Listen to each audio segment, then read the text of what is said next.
आज हम लोग बात करने जा रहे हैं एक ऐसे टॉपिक की जो एडवांस मैथमेटिक्स का पार्ट है। और ये टॉपिक एसएससी के सभी एग्ज़ाम्स में, इसके साथ साथ रेलवे, यूपी स्टेट, यूपीपी, लेखपाल सभी में पूछा जाता है। और एक ऐसा चैप्टर है जिसके क्वेश्चंस एसएससी के प्री एग्ज़ाम में भी आते हैं और मेंस में भी आते हैं। और मेंस में 4 से 5 नंबर तक का ये क्वेश्चंस पूछे जाते हैं।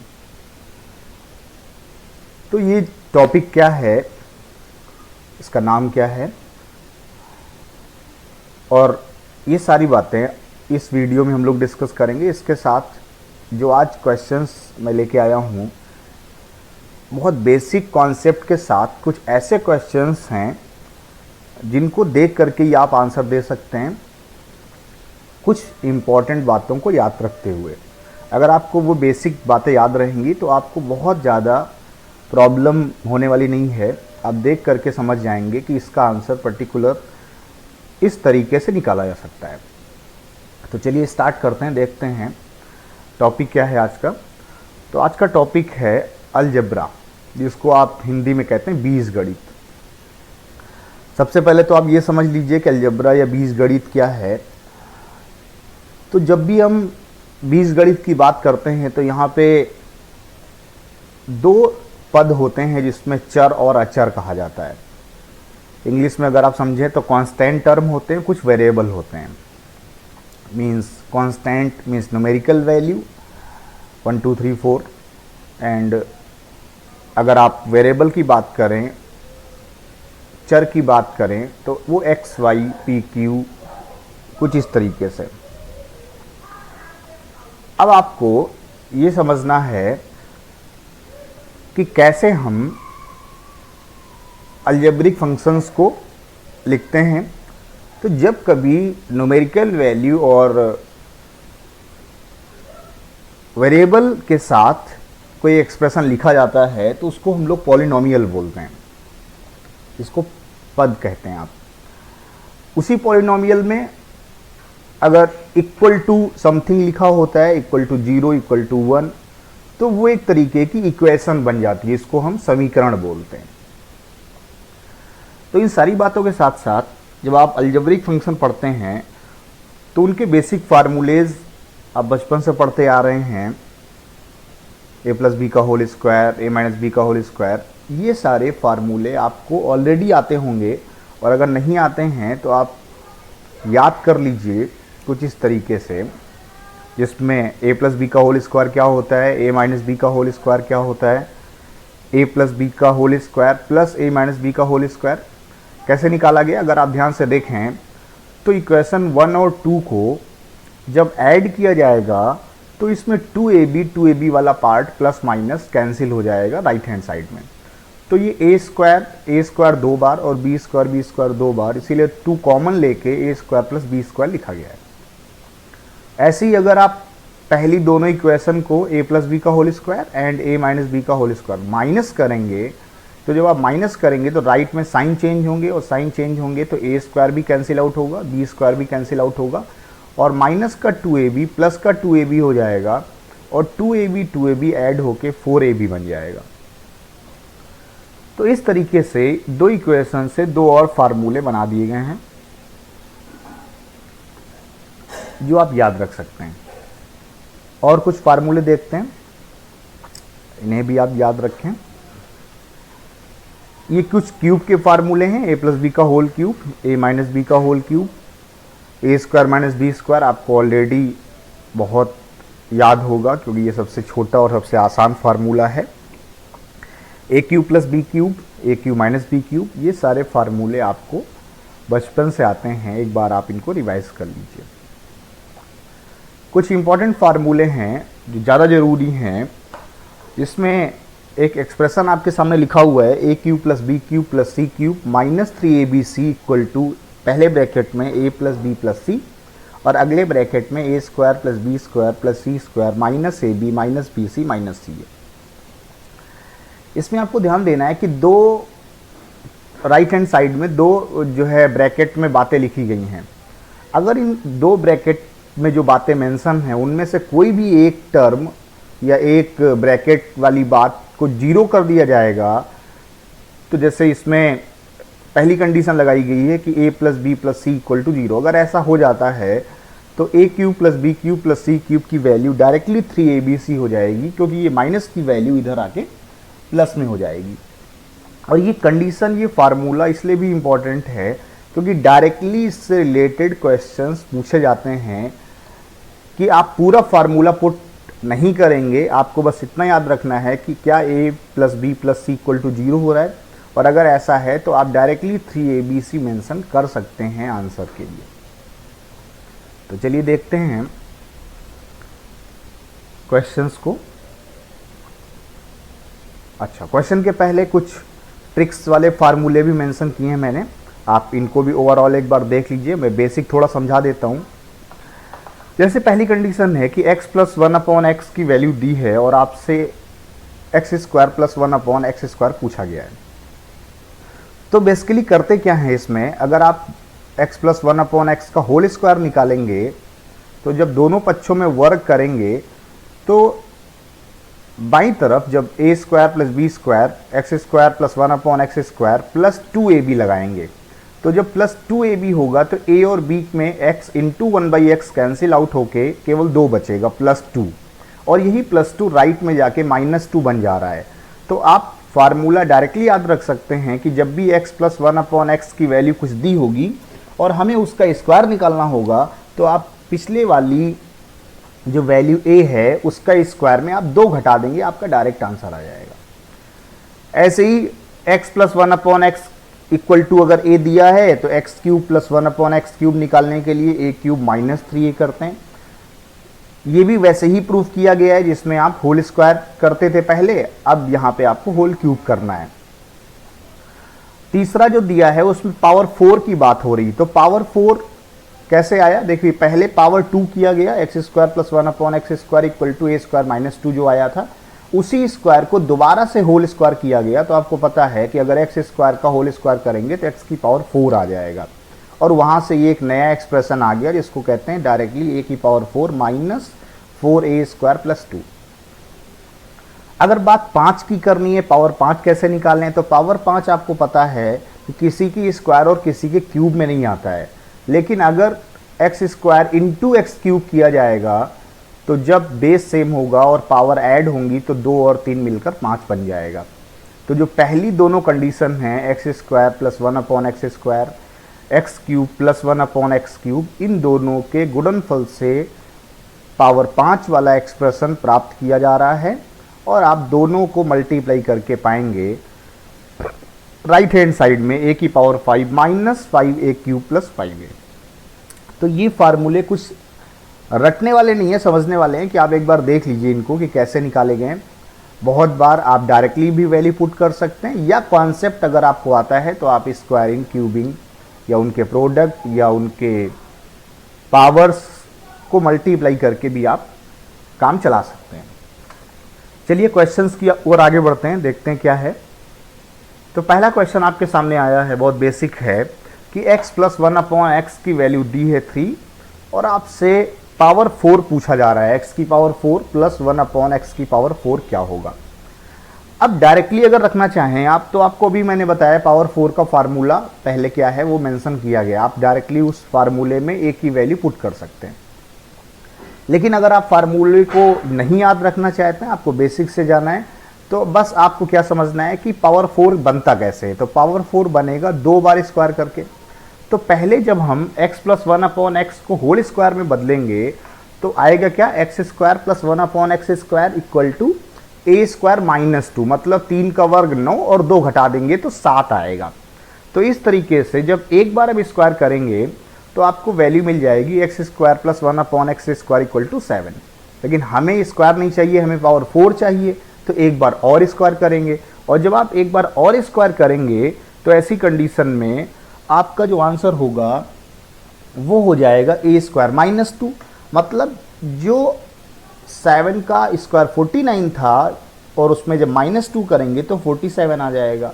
तो इस तरीके से ऐसे सवालों में आप 2 बार स्क्वायर करके पावर 4 पे पहुंच सकते हैं। अब यहीं पे अगर पावर 16 का क्वेश्चन होता तो आपको पता है 4 का वर्क करने पे ही 16 मिलता है, तो आप क्या करते, इसको एक बार और स्क्वायर करते और उसमें से -2 करते, मतलब 47 का वर्क करते और उसमें से 2 आप घटा देते, वो आपका आंसर हो जाता जो पावर 16 के लिए होता। अगर यही पावर 256 की होती, x की पावर 256 प्लस 1/x की पावर 256, इसका मतलब है कि जो x की पावर 16 प्लस 1/x की पावर 16 का आंसर आया था, उसी आंसर में स्क्वायर करके -2 कर देंगे तो 256 की बात होगी। मीन्स जब भी आप स्क्वायर करते हुए आगे बढ़ेंगे तो जो पिछला वाला वैल्यू है जिसको हमने a नाम दिया है, आप उसके वर्ग में से 2 घटाते जाएंगे, आपको अगले स्क्वायर की वैल्यू मिलती चली जाएगी। तो यहां तक आप समझ रहे होंगे इस प्रॉब्लम में मैंने कैसे डील किया है। अगला क्वेश्चन देखते हैं।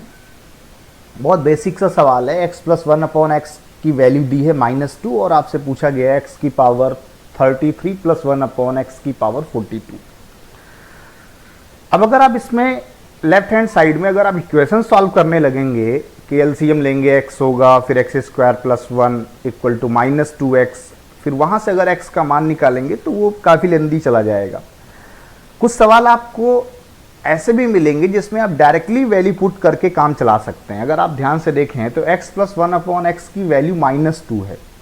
हमें ये समझना है कि कैसे हम x की वैल्यू पुट कर दें कि -2 बन जाए। मतलब अगर x की वैल्यू हम -1 रख दें तो -1 जैसे ही हम रखेंगे तो राइट में -2 आ जाएगा, मतलब x का मान सीधा सीधा सा डिफाइन हो गया कि -1 होगा। अब जब x की वैल्यू आपको पता है तो जो भी आपसे पूछा गया है आप उसमें x की वैल्यू रख सकते हैं। तो जब आप x की वैल्यू -1 जानते हैं और x की पावर 33 में रखेंगे तो -1 की पावर 33 प्लस 1/-1 की पावर 42। अब यहाँ पर एक पावर सम है और एक विषम है। -1 की पावर 33 मतलब विषम है तो वो -1 ही रहेगा, लेकिन राइट में जो -1 की पावर 42 है वो +1 हो जाएगा, तो -1 + 1 मिला के 0 हो जाएगा। तो मेन मुद्दा क्या है कि अगर x plus 1/x equal to -2 दिया है तो आपको ये पता होना चाहिए कि x की वैल्यू -1 पे ये सेटिस्फाई करता है। और अगर आपको x की वैल्यू -1 पता है तो आपसे क्वेश्चंस में कुछ भी पूछा जाए आप हर x के स्थान पर -1 रखेंगे और उसकी जितनी भी पावर होगी उसको सॉल्व कर देंगे, आपका आंसर आ जाएगा। नेक्स्ट क्वेश्चन देखिएगा।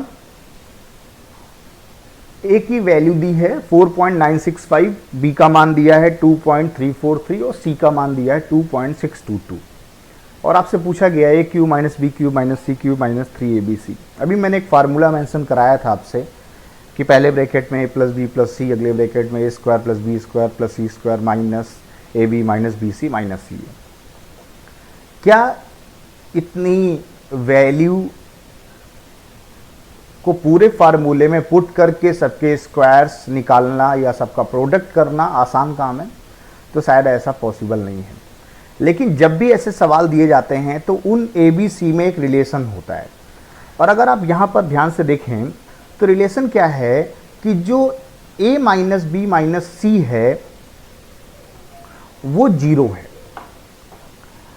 वहाँ मैंने फार्मूला प्लस का आपको बताया था, बट यहाँ कंडीशन में जो फार्मूला बनाया गया वो माइनस का बनाया गया, मतलब जहाँ पर b और c है वो माइनस कर दिए गए हैं। तो जब b और c माइनस होंगे तो ब्रैकेट में भी आपके वैल्यू में कुछ चेंज आएगा, जहाँ a + b + c था वहाँ, और यहाँ पर a - b - c हो गया क्योंकि b और c क्या हो गया, माइनस में हो गया। अच्छा, a तो पॉजिटिव है, b और c निगेटिव कर दिए गए हैं। तो अगर आप a + b + c 0 करते थे, अब यहाँ पर a - b - c 0 करेंगे, तो अगर आप देखें तो b और c दोनों मिलाकर वही बन रहा है जो a है। तो ऐसी कंडीशन में a - b - c क्या हो गया, 0 हो गया। और अगर ऐसा हो जाता है तो आपको पता है राइट हैंड साइड का पूरा हिस्सा 0 हो जाएगा जो ब्रैकेट के साथ मल्टीप्लाई में है। तो जब a minus b minus c zero है, इसका मतलब a cube minus B cube minus C cube minus 3abc equal to भी जीरो होगा। तो आप ये भी समझ के रखें, यहाँ पर एक नई बात डिस्कस हो गई है कि अगर प्लस के अलावा माइनस वाला भी केस आता है, तो जब a minus b minus c zero होगा तो उस कंडीशन में a cube minus B cube minus C cube minus 3abc भी जीरो होगा, या अगर माइनस 3abc को राइट में लाएंगे तो वो प्लस 3abc बन जाएगा। और लेफ्ट में आपसे पूछा जा सकता है कि a cube minus B cube minus C cube क्या होगा। क्लियर है सारी बातें? तो इस तरीके से आप ये प्रॉब्लम भी डील कर सकते हैं। अगला क्वेश्चन देखते हैं। एक बहुत लंबा चौड़ा क्वेश्चन दिया गया है। कंडीशन क्या है? यदि x square plus 4y square plus z square plus 3 equal to 2x plus 4y plus 2z, और आपसे पूछा गया x plus 1y plus 2z minus 3 क्या होगा। ऐसे क्वेश्चंस को स्टार्ट करने के लिए एक इम्पॉर्टेंट बात आपको क्या याद रखनी है कि जब कभी भी एक्सप्रेशन कुछ इस तरीके से दिया हो जिसमें 2 या 3 वेरिएबल हों, साथ में ट्वाइस के फॉर्म में या उसके मल्टीपल में कोई वैल्यू दी हो, प्लस कुछ कांस्टेंट टर्म दिया हो, तो ये बेसिकली a प्लस बी के होल स्क्वायर के फॉर्मेट में चेंज करने वाला क्वेश्चन होता है। जब भी ऐसा आएगा तो आप इन एक्सप्रेशन में जो वैल्यू दी है उसको x प्लस वाई या a प्लस बी के होल स्क्वायर के फॉर्म में तोड़ेंगे। तो अगर आप देखें तो जो पहली क्वेश्चन है वो क्या कहती है कि x square plus 4y square plus z square plus 3 equal to this. हमने क्या किया, x के सारे टर्म एक साथ, y के सारे टर्म एक साथ, z के सारे टर्म एक साथ, लेकिन जो 3 है कांस्टेंट उसको 3 भागों में तोड़ दिया गया, 1 प्लस 1 प्लस 1, मतलब x के साथ 1, y के साथ 1, z के साथ 1। इससे फायदा क्या हुआ कि जो x का टर्म है x square minus 2x plus 1 वो होल स्क्वायर बन गया। ऐसे ही 4y square minus 4y plus 1 उसमें भी एक होल स्क्वायर वाला कॉन्सेप्ट आ गया, और ऐसी एक जेड की इक्वेशन बन गई। अब अगर आप इसको अगेन सिंप्लीफाई करेंगे तो क्या कहेंगे, x माइनस 1 का whole square plus 2y minus 1 का whole square plus z minus 1 का होल स्क्वायर इक्वल टू 0। अब 3 अलग अलग टर्म है और उनको जीरो करना है। इसका मतलब है कि जब तीनों टर्म का सम जीरो है तो ऑब्वियस सी बात है तीनों टर्म भी जीरो ही होंगे, तभी उनका सम जीरो आएगा। तो हम यहाँ पर अलग अलग भी मेंशन कर सकते हैं कि x माइनस 1 की वैल्यू जीरो, 2y माइनस 1 की वैल्यू जीरो, z माइनस 1 की वैल्यू जीरो, या z की वैल्यू क्या आएगी 1। अब जब आपको x y z पता है, यहाँ से पूछा क्या गया था, पूछा गया था x plus 1 plus Y plus 2 प्लस जेड माइनस 3, लेकिन मैंने तो केवल x plus Y plus Z ही निकाला है। ऐसा क्यों? तो ये भी ध्यान देने वाली बात है कि जब क्वेश्चन में x के साथ प्लस 1, y के साथ प्लस 2 और z के साथ पहले से ही माइनस 3 लगा दिया गया, इसका मतलब 1 प्लस 2 3 माइनस 3 तो पहले ही जीरो हो गया।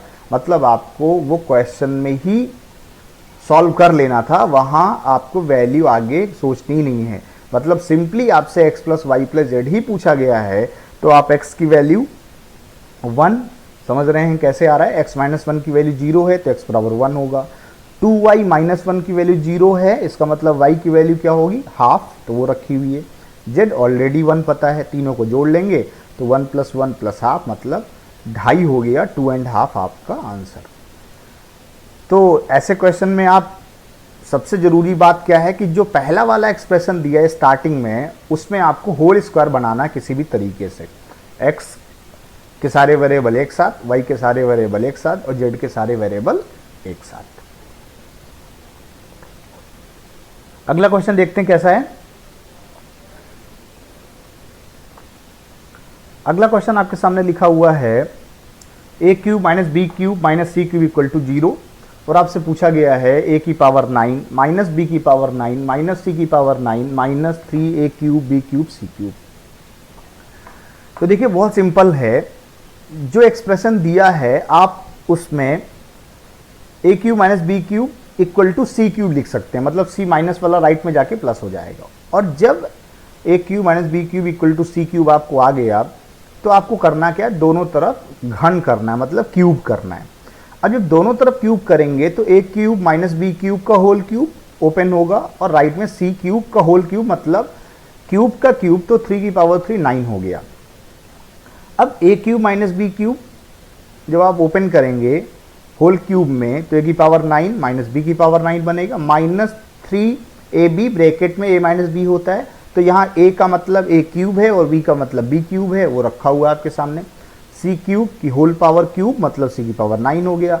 अब सी लेफ्ट में आ जाएगा तो माइनस में हो जाएगा, और इस तरीके से ये पूरे एक्सप्रेशन की वैल्यू 0 हो जा रही है। तो ये फार्मूले बेस्ड क्वेश्चन है, आप याद भी रखें कि कभी अगर ऐसी कंडीशन आती है तो डायरेक्टली उसके होल क्यूब करने के बाद जो एक्सप्रेशन आएगा, जो रिजल्ट आएगा, वो 0 होगा। हाँ, ये क्वेश्चन सीजीएल में भी कई बार मेंस में पूछा गया है। देखने में बड़ा लंबा चौड़ा लगता है, x square plus Y plus z, y square plus z plus x, z square plus equal to x plus y, और आपसे कुछ वैल्यू पूछी गई है। देखिए, इंपॉर्टेंट होता है कि दिया क्या है क्वेश्चन में, पूछा क्या गया है, ये बहुत इंपॉर्टेंट नहीं है, क्योंकि जो दिया होता है उसी में से हमें वैल्यू फाइंड आउट करनी है। अब अगर आप इसको बेसिक से लगाएंगे और इस बेसिक एक्सप्रेशन को ओपन करेंगे तो पूरे पेज का काम है, पूरे पेज में ये सॉल्व होके तब आप आंसर दे पाएंगे। लेकिन हमें कॉम्पिटिटिव एग्जाम में डायरेक्ट आंसर पे पहुंचना है, ना कि कोई left hand side equal to right hand side करना होता है। तो ऐसी कंडीशन में आप क्या कर सकते हैं, आप एक्स वाई जेड में कुछ ऐसा रिलेशन, कोई ऐसी न्यूमेरिक वैल्यू फाइंड करें जो इक्वेशन को सेटिस्फाई करता हो। और ध्यान देने वाली बात क्या है कि देखिए, सब साइक्लिक क्रम में है, यहाँ साइक्लिक ऑर्डर एक बन रहा है, एक्स वाई जेड, वाई के बाद जेड एक्स, जेड के बाद एक्स वाई। तो क्या कोई ऐसी वैल्यू हमारे दिमाग में आ सकती है कि जिसका स्क्वायर भी वही हो जो दोनों के सम करने पे आए? जैसे अगर हम x की वैल्यू 1 रखते और y z की भी 1 रखते तो शायद इधर तो 1 होता, बट इधर 1 + 1 2 हो जाता। लेकिन अगर x की वैल्यू 2 रखी जाए तो 2 का स्क्वायर तो 4 होगा, और जब y और z भी 2 2 रख देंगे तो ये भी 2 + 2 4 हो जाएगा। इसका मतलब बस आंसर मिल गया। x y z एक ऐसी वैल्यू पे सेटिस्फाई हो रहे हैं जो 2 है, मतलब 2 रखने पर आप एक्सप्रेशन को सेटिस्फाई कर ले जा रहे हैं। मतलब आप सिंपली एक्स वाई जेड की वैल्यू 2 रख दें, बस आपका आंसर आ जाएगा। तो आप क्या रखें, 1/1 + 2, 1/1 + 2, 1/1 + 2, तो 1/3 1/3 1/3 जोड़ेंगे तो 3/3, मतलब आंसर 1 हो जाएगा डायरेक्टली। नेक्स्ट क्वेश्चन देखिए, 4x - 3 upon x plus 4y - 3 upon y plus 4z - 3 upon z equal to 0, then 1/x plus 1/y plus 1/z आपसे पूछा गया है। इसमें जो क्वेश्चन दिया है उसी से आपको आंसर तक पहुंचना है।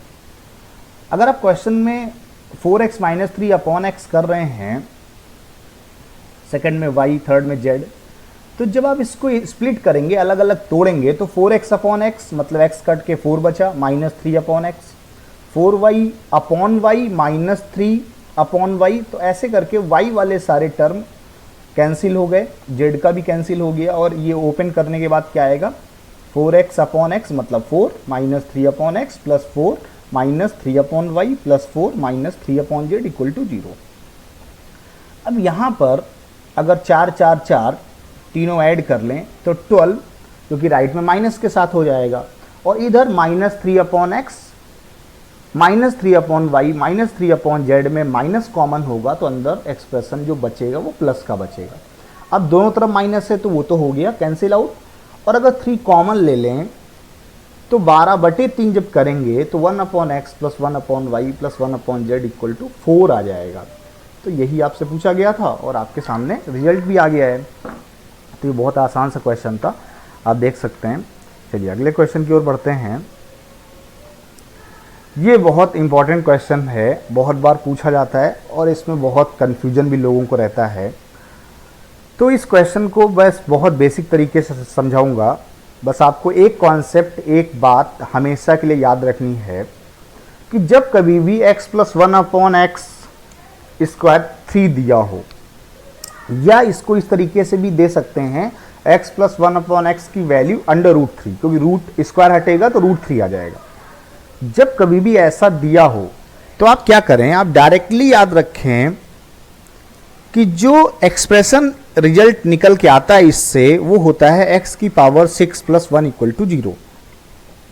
अब आपके मन में एक सवाल आ रहा होगा कि सर ये कैसे होता होगा। तो देखिए, जब भी आप स्क्वायर हटाएंगे तो इधर आएगा आपका √3, फिर उसके बाद उसको हम लोग चेंज करते हैं होल क्यूब में, और जब होल क्यूब में चेंज करते हैं तो x³ + 1/x³ समथिंग बनता है। फिर एलसीएम लेते हैं तो x³ × x³ वो x की पावर 6 बन जाता है। लेकिन ये सारी कहानी आपको बहुत ज़्यादा नहीं समझनी है। आप डायरेक्टली याद रखें कि अगर ऐसा रिजल्ट है तो x की पावर 6 + 1 = 0 होगा हमेशा। अब अगर आपको ये रिजल्ट याद है कि ऐसे केस में x की पावर 6 + 1 0 होता है, तो जो क्वेश्चन पूछा जाता है उसकी खास बात क्या होती है, उसमें जो पावर दी होती हैं वो हमेशा 6 के अंतर में ही दी जाती हैं। जैसे x की पावर 206 + x की पावर 200 + x की पावर 84 + x की पावर 78 + x की पावर 64 + x की पावर 58 + x की पावर 6 + 1। और अगर इस 1 को x की पावर हम 0 भी लिख दें तो भी 6 के डिफरेंस में आ जाएगा। मतलब क्या है, लगातार जो सीरीज आपके सामने दी है उसमें 6 का अंतर है उनकी घातों में। अब अगर हम x की पावर 206 + x की पावर 200 में अगर x की पावर 200 कॉमन लेंगे तो x की पावर 6 + 1 ब्रैकेट के अंदर बचेगा। ऐसे ही 90 और 84 में x की पावर 84 कॉमन लेंगे तो x की पावर 6 + 1 बचेगा। x की पावर 18 + x की पावर 12, उसमें x की पावर 6 + 1 अगर कॉमन लेंगे x की पावर 12 तब भी 0 बचेगा। x की पावर 6 + 1 ऑलरेडी 0 है तो ओवरऑल 0 आएगा। लेकिन यहाँ पे कुछ एडिटिंग में मिस्टेक हुई है कि जो क्वेश्चंस में पावर दी हैं वो शायद यहाँ सॉल्यूशन में नहीं लगी हुई हैं। लेकिन आप ध्यान रखें कि मुद्दा वही है कि अगर पावर जो भी हैं, जैसे यहाँ 84 उसके साथ 90 ऊपर मिसिंग है वो नीचे लगा हुआ है, ऊपर 78 64 है, 84 78 है, और यहाँ 90 84 है, ऊपर 64 58 है, यहाँ 18 12 है। कहने का मतलब ये है कि जो भी एक्सप्रेशन दिया जाएगा उसमें हमेशा 6 का गैप होगा पावर में। तो जब आप कॉमन लेंगे तो ब्रैकेट के अंदर x की पावर 6 + 1 ही बचेगा, तो वो ओवरऑल रिजल्ट आपका 0 ही कर देगा। तो ये आप ध्यान रखें कि जब भी पावर दी होंगी उसमें x की पावर 6 + 1 ब्रैकेट के अंदर बचेगा, और आप पहला वाला जो टर्म है जैसे x की पावर 206 + x की पावर 200, उसमें जब आप छोटा हिस्सा कॉमन ले लेंगे तो अंदर आपको x की पावर 6 + 1 ही बचेगा। ऐसी सब में किया गया है। तो ऐसे रिजल्ट अक्सर 0 ही आते हैं। क्यों ऐसा होगा? क्योंकि जब भी आपके पास जो पूछे हुए टर्म हैं वो अगर इवन है, जैसे x की पावर 206 200 84 78 64 58 6 1, तो अगर आप इन सबको देखें 2 2 4 2 6 2 8, अगर 8 हैं 10 हैं 12 हैं तो ऐसे केस में हमेशा आंसर 0 ही आएगा। लेकिन अगर ऐसा होता कि ये कॉमन लेने के बाद केवल एक ही टर्म बचता प्लस x की पावर 6 + 1 ना होके केवल 1 होता, तो क्या ऐसा संभव है? हाँ, हो सकता है ऐसा संभव हो कि प्लस x की पावर 6 ना होके +1 हो डायरेक्ट लास्ट में। इसका मतलब है कि जो पहले कॉमन टर्म थे इवन वाले वो तो सारे हो गए 0, बचा क्या लास्ट में 1, और वही आपका आंसर हो जाएगा। तो ये कभी 0 कभी 1 आपको आंसर देगा। अच्छा, क्लियर है सारी बातें? यहां तक कोई समस्या नहीं होगी आपको। आगे बढ़ते हैं, अगला क्वेश्चन देखते हैं क्या है। अगला क्वेश्चन फिर बहुत इंपॉर्टेंट और बहुत भयानक लिखा हुआ है। a + b + c = 6, a² + b² + c² = 14, a³ + b³ + c³ की वैल्यू 36, और बताना क्या है? 3abc बताना है आपको। ऐसा सवाल है जिसमें स्क्वायर के कॉन्सेप्ट के फार्मूले भी अप्लाई होने हैं और क्यूब के कॉन्सेप्ट के फार्मूले भी अप्लाई होने हैं। लेकिन अगर ये फार्मूले से हम इसको डिराइव करके आपको समझाएंगे तो शायद ये पूरे पेज में होगा और 2-3 मिनट का सवाल बन जाएगा। लेकिन आपको न्यूमेरिकल वैल्यू के अप्रोच से समझना है और एग्ज़ाम में वही ज़रूरी होता है कि आप जल्दी कैसे करेंगे क्वेश्चंस को। तो क्या ऐसी value a plus B plus C में सेटिस्फाई कराई जा सकती जो सब जगह सेटिस्फाई होती हो? जैसे अगर हम ए बी सी का मान 1 प्लस 2 प्लस 3 रखते हैं तो 1 प्लस 2 प्लस 3 1 प्लस 2 प्लस 3 मतलब 6 हो जा रहा है, ओके है। अब अगर 1 स्क्वायर 1 प्लस 2 स्क्वायर 4 मतलब 5 हो गया, सी स्क्वायर 3 9 हो गया, 9 5 14, ये भी ओके है, गुड। क्यूब की बात कर लेते हैं, 1 क्यूब 1 2 क्यूब 8 8 1 9, सी क्यूब 3 क्यूब मतलब 27 27 9 36, ये भी ओके है। इसका मतलब है कि आप यहाँ पर ए बी सी की वैल्यू 1 प्लस 2 प्लस 3 रख के काम चला सकते हैं। और अगर 1 प्लस 2 प्लस 3 से ये सेटिस्फाई हो रहा है तो आपको डायरेक्टली 3 ए बी सी चाहिए, तो 3 इंटू 1 इंटू 2 इंटू 3 रख देंगे, आपका आंसर आ जाएगा। वैसे मैंने इसको पूरा एक्सप्लेन करके भी यहाँ समझाया हुआ है, लेकिन फिर भी एग्ज़ाम के पर्पज़ से आपको मैं बता देता हूँ कि आप डायरेक्टली यहाँ पर ए बी सी की वैल्यू पुट करें 1 प्लस 2 प्लस 3 और 3 इंटू 1 इंटू 2 इंटू 3 रखेंगे, आपका आंसर 18 आ जाएगा। 3 इंटू 1 इंटू 2 इंटू 3, 3 2 जा 6 3 जा 18, तो डायरेक्ट आपके पास आंसर है ऐसे क्वेश्चंस का। तो बहुत ज़्यादा आप लेंथी एक्सप्रेशन में मत जाइए, आप केवल वैल्यू पुट करके काम चलाइए। तो उम्मीद करते हैं कि आपको आज का सेशन समझ में आया होगा। अगर कोई डाउट है, कोई क्वेरी है तो आप कमेंट बॉक्स में लिखें,